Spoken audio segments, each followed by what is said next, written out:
Hi everybody, welcome to Star Wars Starfighter for the Xbox One that came out in 2001.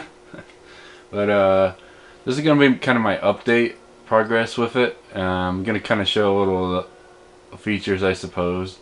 I'm just recording this with my photo camera, so it doesn't look that good. I don't even know if you can read the menu in this picture because it's kind of bright.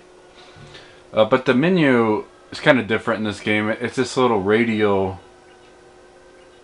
thing, and I don't know, it's a little weird. The design doesn't kind of match what the Starfighters are.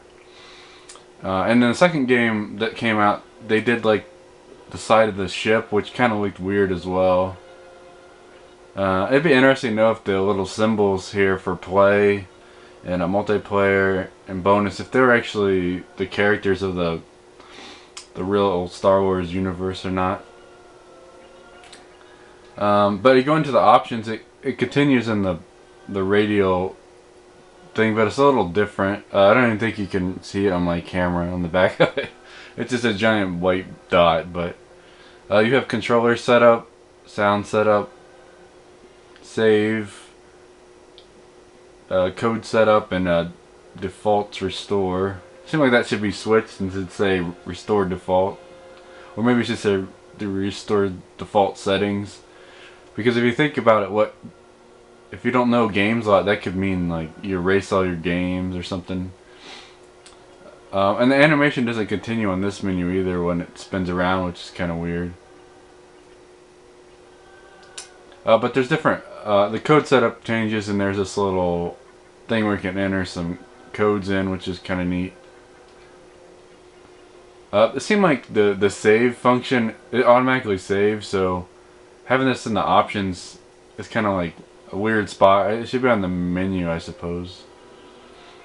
In sound, you can change music, sound effects, and voice, which is nice. I don't like it when games, they don't give you the option to change all these.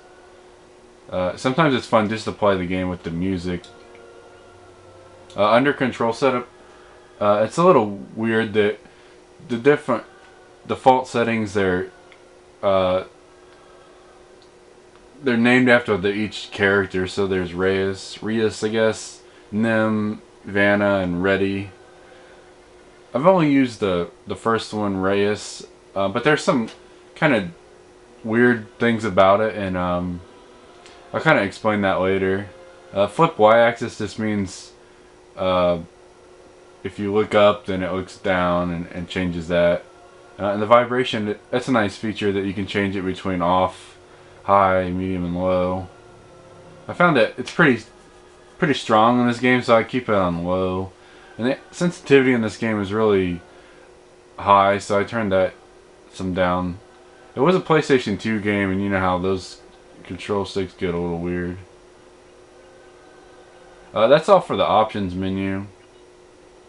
Under multiplayer, you can pick between dogfight, capture flag, tag hunter, and detonator drop, I guess. Looks like prop, though.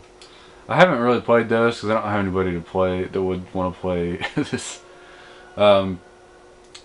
There's bonus missions you can do by unlocking medals, kind of like in Rogue Squadron. And there's some there's kind of like a training mode. The flight training here, and then there's ground attack. I think there's another one. And it seems like those should be incorporated into the main game more. They're kind of hidden a little bit. I about have this one unlocked. I only need to get a silver on the new resistance. And you get the different medals by completing different objectives. But I think in Rogue Squadron you can do... I don't know if you had to get all. I guess you did, but it just kind of sucks in sometimes because you have to do all 3 objectives to get the bonus. And then there's no extra incentive to do it on a harder difficulty level, so you might as well just do it on easy. The play menu is is a kind of a map system. With the center is describing what the missions are, and the left circle describes what the craft is. And I guess the right is kind of what the planet is. I like the idea. I like games like this where you can just go back and select missions, uh, rather than playing through a whole story where you can't really pick chapters. So I like this, but I don't like the design here. I think it'd be better to have two different uh, paths, like, so that way you know, like, one just has the cinematics on it. Like, this could be Ray, so you know it's a cinematic, so you could easily just, like, realize there's, like, 8 missions instead of all these, because some of these just end up being cutscenes.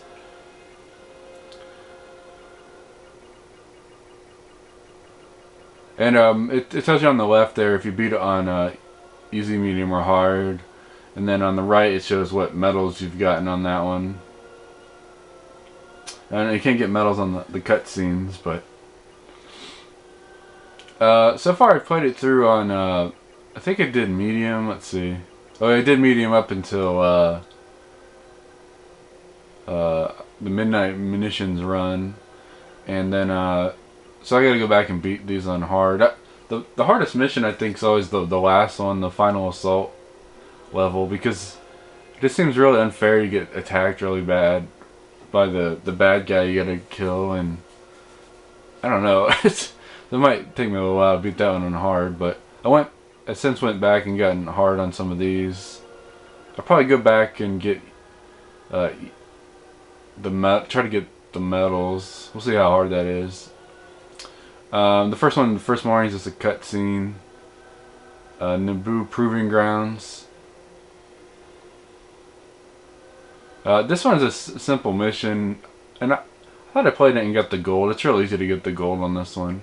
This is kind of like a training mission, and I don't know. It just seems kind of a bit weird because the guy, the character you play gets like attacked, and he's already a Naboo pilot. So why would you?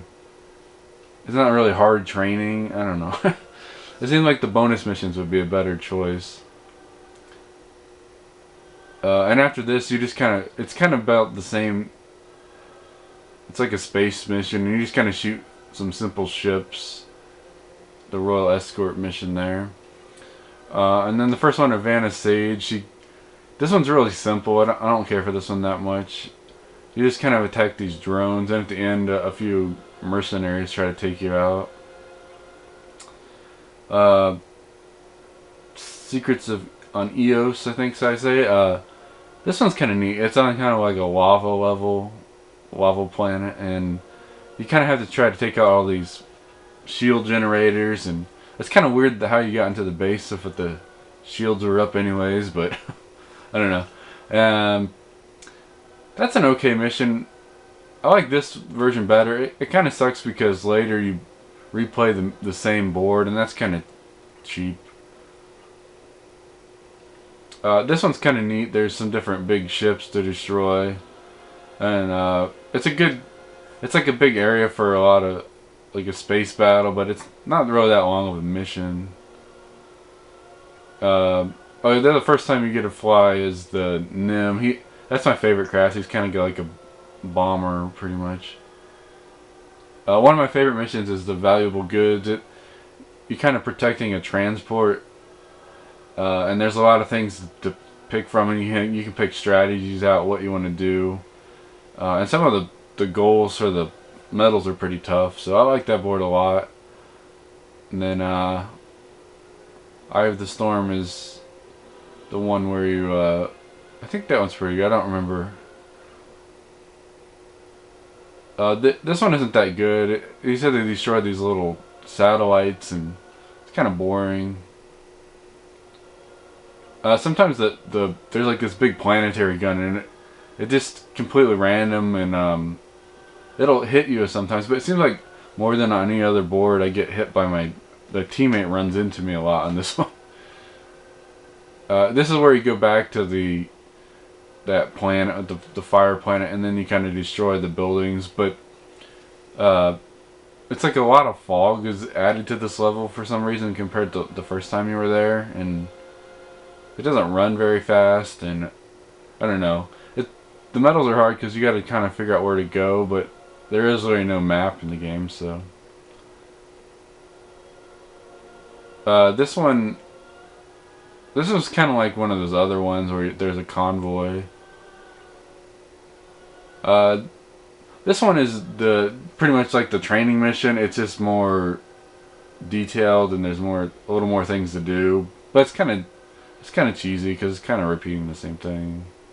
This one I really like, Rescue on the Sully, I guess suppose. You're on Naboo and you come out from the waterfall. It's pretty cool, and then you kind of got to defend this convoy of boats, and then wait for them to get evacuated.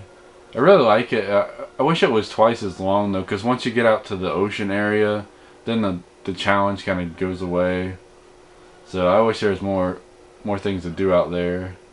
The last one, like the big one, is the Last Stand on Naboo. It's like pretty much a bombing mission, and like the other one where you gotta pick and choose where you go. So that one's real fun.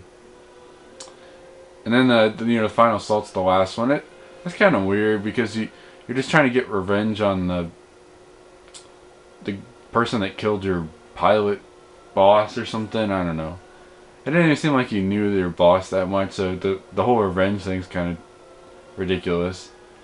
And then he has an enormous amount of power compared to every other ship, so it's kind of not fair. And they try to make it kind of like episode 1 where he goes into the droid ship and he'll blow it up from the inside, but it doesn't. It's really cheap. You kind of just destroy like one of the transport ships, like the clamp, and then it falls down and blows up. It's not blowing up the Death Star exciting or anything. So it's really kind of a disappointing end to the game.